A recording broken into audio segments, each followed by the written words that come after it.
আচ্ছা, আজ আমরা যেটা পড়ব সেটা হচ্ছে পরমাণু নিউক্লিয়াস চ্যাপ্টারের পরের পোর্শনটা, যেখানে ভর বিচ্যুতি এবং বন্ধন শক্তি নিয়ে আমরা আজকে আলোচনা করব। তো ভর বিচ্যুতি এবং বন্ধন শক্তি পুরো ব্যাপারটা তোমাদের কাছে নতুন, কিন্তু তোমরা একটা জিনিস জানো, সেটা হচ্ছে নিউক্লিয় শক্তি। মানে একটা পরমাণুর নিউক্লিয়াসের ভিতরে একটা, ধরো এই রকম একটা পরমাণু আছে, পরমাণুর এটা ধরো আমি বলছি এটা একটা পরমাণু নিউক্লিয়াস, ঠিক আছে? সেখানে কিছু সংখ্যক প্রোটন এবং কিছু সংখ্যক নিউট্রন আবদ্ধ অবস্থায় আছে, ঠিক আছে? তো বলছে যে একটা পরমাণু নিউক্লিয়াসের মধ্যে নিউক্লিয়নগুলোকে যে শক্তি বেঁধে রাখে, ঠিক আছে, যে শক্তি বেঁধে রাখে সেটাই নিউক্লিয় শক্তি। এবার ব্যাপারটা কীরকম, ভর বিচ্যুতি এবং বন্ধন শক্তি। বন্ধন শক্তি কথাটা থেকে বোঝা যাচ্ছে যে বন্ধন শক্তি তার মানে বেঁধে রাখার শক্তি। এখানে কাদের বেঁধে রাখার কথা হচ্ছে? নিউক্লিয়নদের, ঠিক আছে? তো নিউক্লিয়াসের অভ্যন্তরে যে নিউক্লিয়নগুলো আছে, মানে প্রোটন এবং নিউট্রন, সেই নিউক্লিয়নগুলোকে বেঁধে রাখছে যে শক্তিটা, সেটা হচ্ছে বন্ধন শক্তি, ঠিক আছে? এবং সেটা আসছে কোথার থেকে? তার উৎপত্তি হচ্ছে কিন্তু এই ভর বিচ্যুতি। ভর বিচ্যুতি জিনিসটা কীরকম একটু সহজ করে বলি। ধরছি একটা একটা পরমাণু, ঠিক আছে? তো তার এ সংখ্যক হচ্ছে তার সে ভর সংখ্যা এবং জেড হচ্ছে পরমাণু ক্রমাঙ্ক বা পারমাণবিক সংখ্যা। আমি এখানে কথার কথা ধরে নিচ্ছি যে জেডটা হচ্ছে আমার 11, ঠিক আছে? এবং নিউট্রন সংখ্যা যেটা, এনের সংখ্যা যেটা, সেই এন যেটা, সেটা হচ্ছে তোমার ক্যাপিটাল এন লিখি এখানে। নিউট্রন সংখ্যা হচ্ছে তোমার, ধরো কথার কথা বলছি, 12টা, ঠিক আছে? তো এই 11টা প্রোটন এবং 12টা নিউট্রন, তাদের তো একটা ভর আছে। মানে আমি ধরছি যে প্রোটনের ভর হচ্ছে MP, P for proton, M for mass, এবং নিউট্রনের যে ভর সেটা হচ্ছে এম এন, ঠিক আছে? তো একটা প্রোটনের ভর হচ্ছে এমপি, একটা নিউট্রনের ভর হচ্ছে এমএন। তাহলে 11টা প্রোটনের ভর কত হবে? 11 ইন্টু এমপি, এটা বোঝা গেল। এটা মোট প্রোটনের ভর, এটা প্রোটনের মোট ভর, এটা, ঠিক আছে? এবার সিমিলার ওয়েতে যদি আমরা নিউট্রনের মোট ভরের কথা বলি, তাহলে পাই নিউট্রনের মোট ভর হচ্ছে তোমার কত হবে? 12 ইন্টু এমএন, ঠিক আছে? একটা নিউট্রনের ভর এমএন, 12টার জন্য 12 দিয়ে গুণ করেছি। তাহলে টোটাল নিউক্লিয়নের ভর কত হচ্ছে? মোট নিউক্লিয়নের ভর হচ্ছে 11 এমপি প্লাস 12 ইন্টু এমএন। এটা হচ্ছে আমার নিউক্লিয়নের মোট ভর, নিউক্লিয়নের মোট ভর, ঠিক আছে? বলছে যে যখন আমরা নিউক্লিয়নগুলোকে সেপারেটলি ওয়েট করছি বা ভরটা নিচ্ছি, ঠিক আছে, আলাদা আলাদা করে মেপে যখন যোগ করছি, এর ভ্যালুটা যা আসছে নিউক্লিয়াস ফরমেশনের পরে তার যে নিউক্লিয়াসের ভর, যেটাকে আমরা ধরে নিচ্ছি এম, এটা হচ্ছে নিউক্লিয়াসের ভর, এটা হচ্ছে নিউক্লিয়াসের ভর।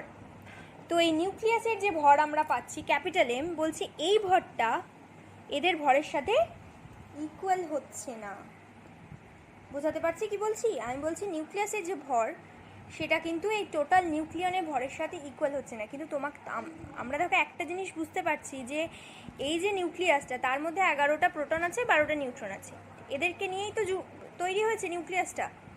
তাহলে কি হওয়া উচিত ছিল? 11টা প্রোটন আর 12টা নিউট্রনের ভরটা, মোট ভরটা নিউক্লিয়াসের ভরের সাথে সমান হওয়া উচিত ছিল, কিন্তু হচ্ছে না। এবং দেখা যাচ্ছে যে নিউক্লিয়াসের ভর খানিক কম হচ্ছে, ঠিক আছে? এর ভরটা কি হয়ে যাচ্ছে? এর থেকে বেশি হচ্ছে। মানে আমরা যদি একটু ম্যাথামেটিক্যালি লিখি, তাহলে আমরা বলতে পারি যে 11টা প্রোটন এবং 12টা নিউট্রনের যে ভর, সেই ভরটা গ্রেটার দেন হচ্ছে নিউক্লিয়াসের ভর অপেক্ষা। এটা বোঝাতে পারলাম? নিউক্লিয়াসের ভরটা ছোট আর টোটাল নিউক্লিয়নের ভরটা বেশি, তাহলে এই দুটোকে বিয়োগ করলে আমি যে এক্সেস অ্যামাউন্ট অফ মাস পাচ্ছি সেই মাসটা গেল কোথায়? সেইটাই আমার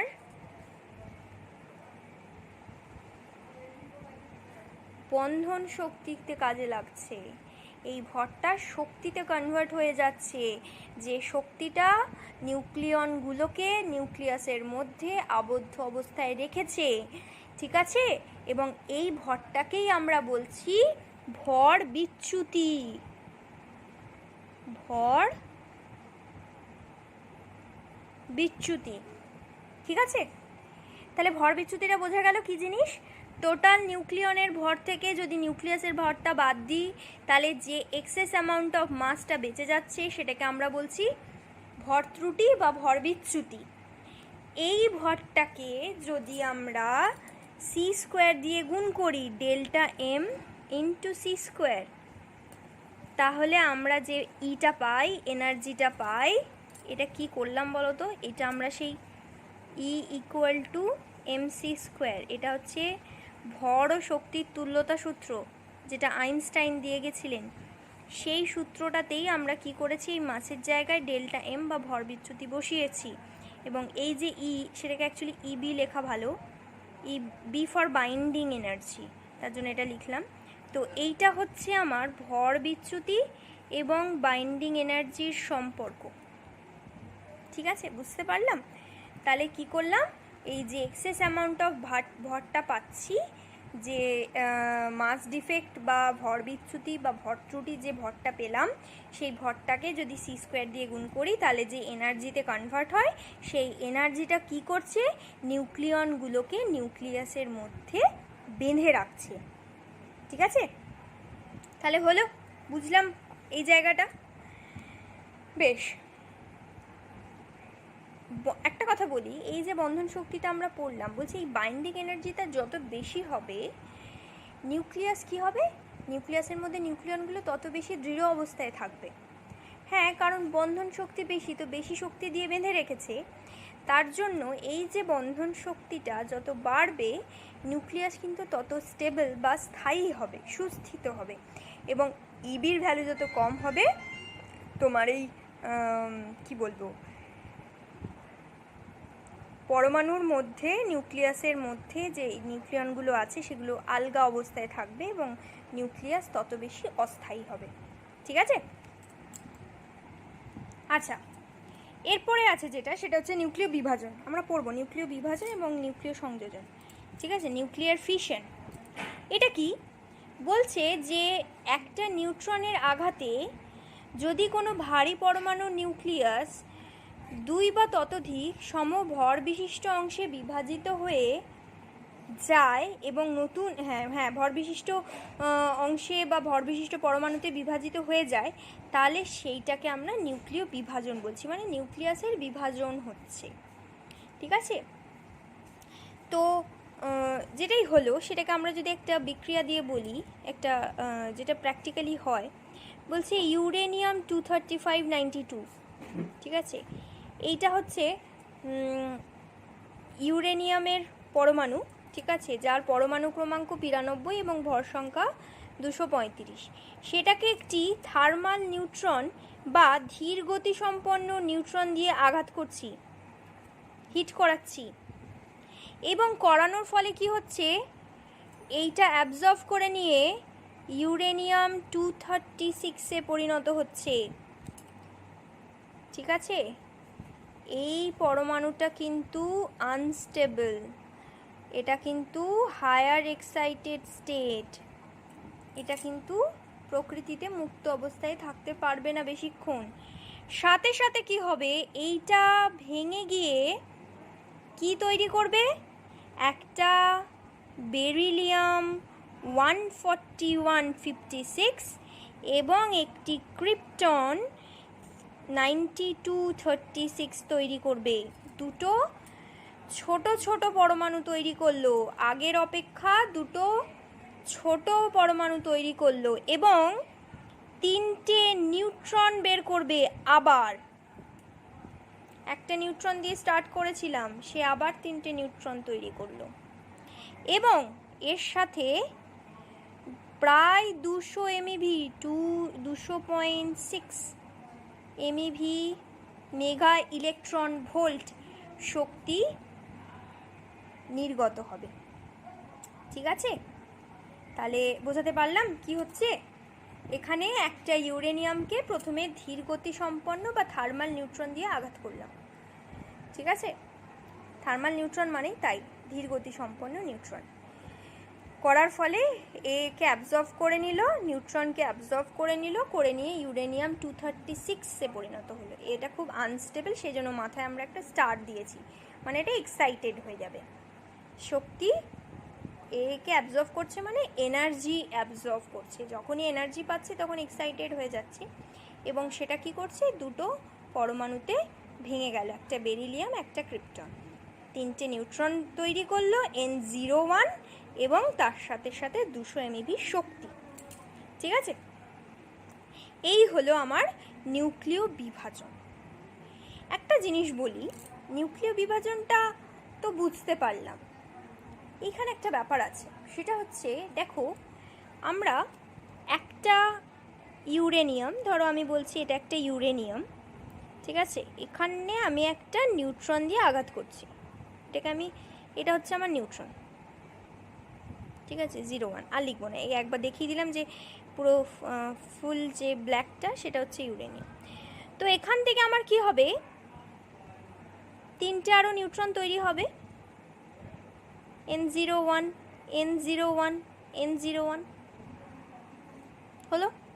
আমি কি করলাম, আরও ইউরেনিয়াম দিয়ে দিলাম, মানে আমি অনেকটা ইউরেনিয়াম নিয়ে কাজ শুরু করেছি। তাহলে আবার দেখো এখানে আবার তিনটে তৈরি হবে, এখানে তিনটে এবং এখানে আবার তিনটে, N N N N N N N N N N মানে এখানে নিউট্রন, 01টা লেখার জায়গা নেই বলে লিখছি না। তাহলে আমি একটা দিয়ে শুরু করেছিলাম, নেক্সট স্টেপে তিনটে, তারপরে স্টেপে 9টা, তারপরে স্টেপে 27টা, তারপরে স্টেপে 81, এরম করে আমার কি হচ্ছে, খুব অল্প সময়ের মধ্যে অনেকগুলো নিউট্রন তৈরি হচ্ছে এবং প্রত্যেকটা ধাপে, এই ধাপটাতে 200, এইখানে 3 × 200,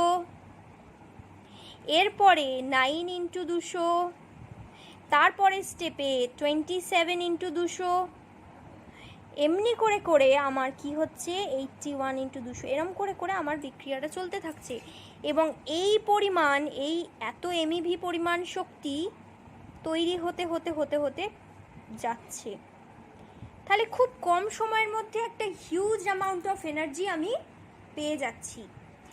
এই রকমভাবে বিক্রিয়া হয় বলে এটাকে বলা হয় শৃঙ্খল বিক্রিয়া। ঠিক আছে, মানে একটা থেকে তিনটে, তিনটে থেকে 9টা, তারপর 27টা, তারপরে 81টা, এই যে এরম হয় বলে এটাকে আমরা বলি শৃঙ্খল বিক্রিয়া। যদি অনেকটা ইউরেনিয়াম আমার কাছে থাকে এবং আমি একটা নিউট্রন দিয়ে কাজ শুরু করে দিই এবং আমি ফিরে না তাকাই, তাহলে খুব অল্প সময়ের মধ্যে সেখানে এত বেশি অ্যামাউন্ট অফ এনার্জি তৈরি হবে যে একটা ভয়াবহ বিস্ফোরণ হবে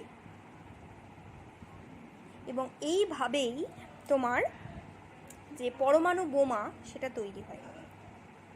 ঠিক আছে, তোমরা জানো যে হিরোশিমা এবং নাগাসাকিতে যে দুটো পরমাণু বোমা নিক্ষেপ করা হয়েছিল, লিটল ম্যান এবং ফ্যাট বয়, তো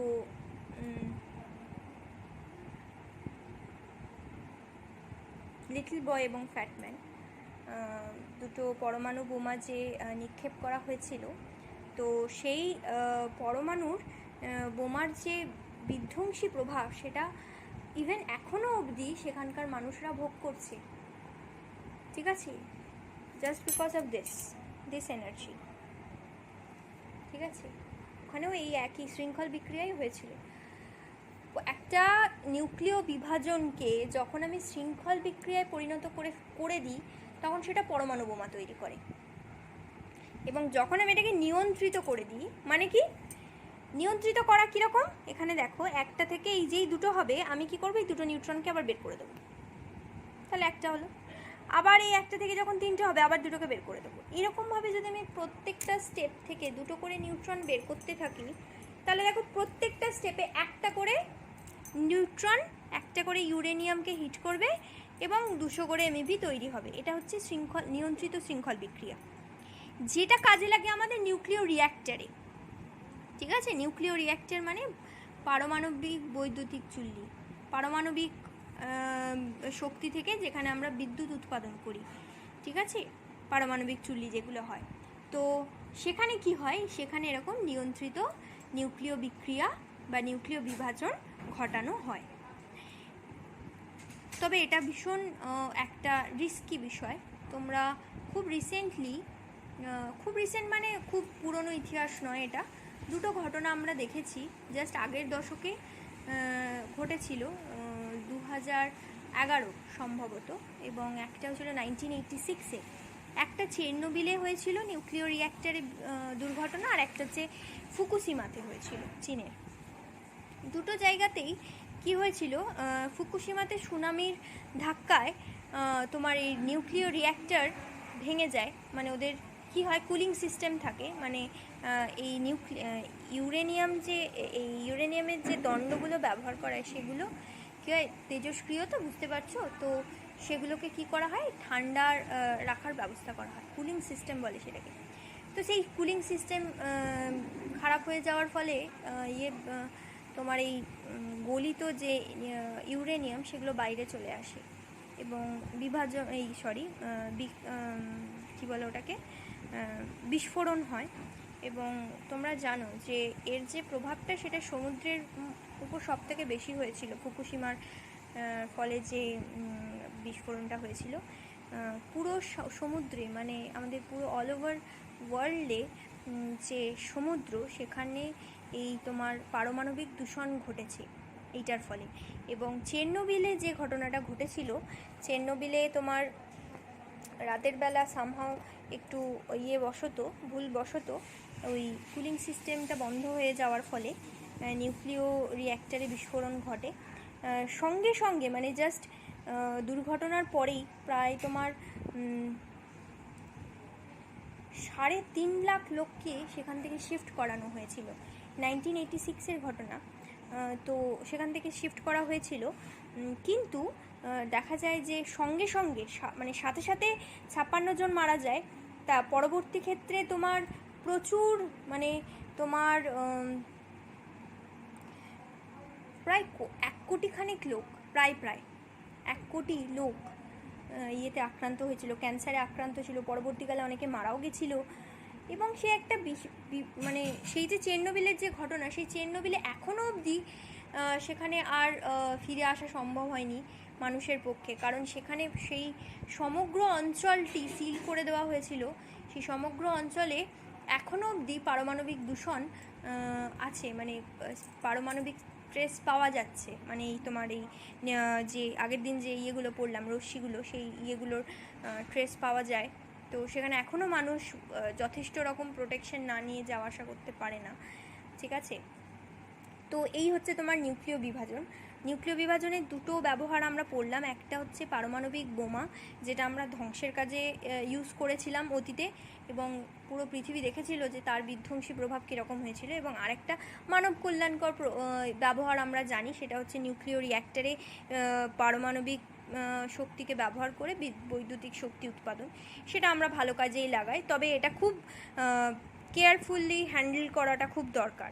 ঠিক আছে, তো এটা হলো নিউক্লিয় বিভাজন নিয়ে অনেক কথা বললাম। এরপরে চলে আসে নিউক্লিয় সংযোজন। ঠিক আছে, এটা কীরকম, ঠিক নিউক্লিয় বিভাজনের অপোজিট ঘটনা নিউক্লিয় সংযোজন। নিউক্লিয় সংযোজনে কি হয়, তোমার নিউক্লিয় সংযোজনে ছোট ছোট পরমাণুর নিউক্লিয়াসগুলো যুক্ত হয়ে অপেক্ষাকৃত বড় পরমাণু তৈরি করে। ঠিক আছে, নিউক্লিয় সংযোজন এখানে কি করা হয়, তোমার এই ধরো হাইড্রোজেন 1 2 প্লাস হাইড্রোজেন 1 2, এইটা যুক্ত হয়ে হিলিয়াম 2 3, তার সাথে একটা নিউট্রন আর কিছুটা পরিমাণ শক্তি, ওই 3.27 MeV মতো শক্তি আমার উৎপন্ন হয়। ঠিক আছে, এটা হচ্ছে নিউক্লিয় সংযোজন। কী করেছি, এখানে অপেক্ষাকৃত ছোট বা হালকা মৌলের নিউক্লিয়াস যুক্ত হয়ে কি হয়, অপেক্ষাকৃত বড় পরমাণু নিউক্লিয়াসে পরিণত হয় এবং কি হচ্ছে, কিছুটা পরিমাণ শক্তি এখানে উৎপন্ন হচ্ছে। ঠিক আছে, বেশ। তো একটা জিনিস আমার এখানে বলা খুব দরকার, সেটা হচ্ছে যে এই যে নিউক্লিয় সংযোজন কিন্তু খুব সহজে ঘটবে না। কেন? কারণ এই যে হাইড্রোজেন 1 2 দেখছি, হাইড্রোজেন 1 2 মানে কি? হাইড্রোজেন 1 2 মানে হাইড্রোজেনের অভ্যন্তরে একটা প্রোটন থাকে আর একটা নিউট্রন থাকে। ঠিক আছে, তো যখনই আমি একটা হাইড্রোজেনের কাছে আরেকটা হাইড্রোজেন নিয়ে আসবো, এখানে একটা প্রোটন একটা নিউট্রন আছে, আর একটা হাইড্রোজেনের 1 প্রোটন 1 নিউট্রন আছে। যখনই এদের কাছাকাছি নিয়ে আসবো, এই প্রোটন আর এই প্রোটনকে তো বিকর্ষণ করবে, ফলে এরা কিন্তু খুব সহজে জোড়া লাগবে না, এবং এদেরকে জোড়া লাগাতে গেলে আমাকে প্রায় 10⁷ কেলভিন উষ্ণতা আমাকে দিতে হবে। বুঝতে পেরেছি? নিউক্লিয় সংযোজন হতে গেলে প্রায় 10⁷ কেলভিন তাপমাত্রার প্রয়োজন হয়, যেটা কোনোভাবেই ল্যাবরেটরিতে তৈরি করা সম্ভব নয়, এবং তার জন্য কি লাগবে, একটা নিউক্লিয় বিভাজন ঘটাতে হবে। বুঝতে পেরেছি? মানে একটা নিউক্লিয় সংযোজন ঘটানোর জন্য যে শক্তিটা লাগবে, সেটা আমি একমাত্র একটা নিউক্লিয় বিভাজন থেকে পেতে পারবো।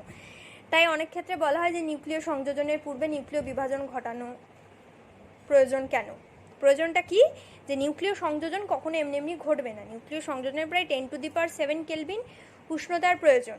সেই উষ্ণতা কোনোভাবেই ল্যাবরেটরিতে প্রিপেয়ার করা যায় না, এবং সেই জন্য সেটা একমাত্র নিউক্লিয় বিভাজনের দ্বারাই তৈরি করা সম্ভব। তাই নিউক্লিয় সংযোজনের পূর্বে নিউক্লিয় বিভাজন ঘটানো প্রয়োজন। এটা একটা ব্যাপার। আর একটা জিনিস যেটা, সেটা হচ্ছে এইটা হচ্ছে তোমার এই শক্তিটাই এই নিউক্লিয় সংযোজনের ঘটনায় আমাদের নক্ষত্রদের মধ্যে ঘটে থাকে। মানে সূর্য বা যে কোনো নক্ষত্র থেকে আমরা যে আলো বা তাপটা পাই, তাপ আমরা শুধুমাত্র সূর্য থেকেই পাই, কিন্তু আলোটা আমরা রাতের আকাশে প্রচুর নক্ষত্র দেখে থাকি। তাদের যে আলোর উৎস, সেই আলোর উৎসটা হচ্ছে এই নিউক্লিয় সংযোজন। ঠিক আছে, এই রকমই হাইড্রোজেন জ্বালানি হিসেবে যুক্ত হতে থাকে এবং হিলিয়ামে পরিণত হয়। ঠিক আছে, তো এটা হচ্ছে তোমার নিউক্লিয় সংযোজন।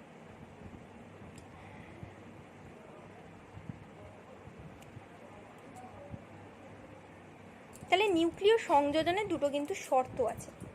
ঠিক আছে, একটা হচ্ছে হালকা মৌল হতে হবে, আর একটা হচ্ছে অতি উচ্চ তাপমাত্রা হতে হবে। ঠিক আছে, এই দুটো মিলিয়ে কিন্তু নিউক্লিয় সংযোজন। বেশ, হয়েছে।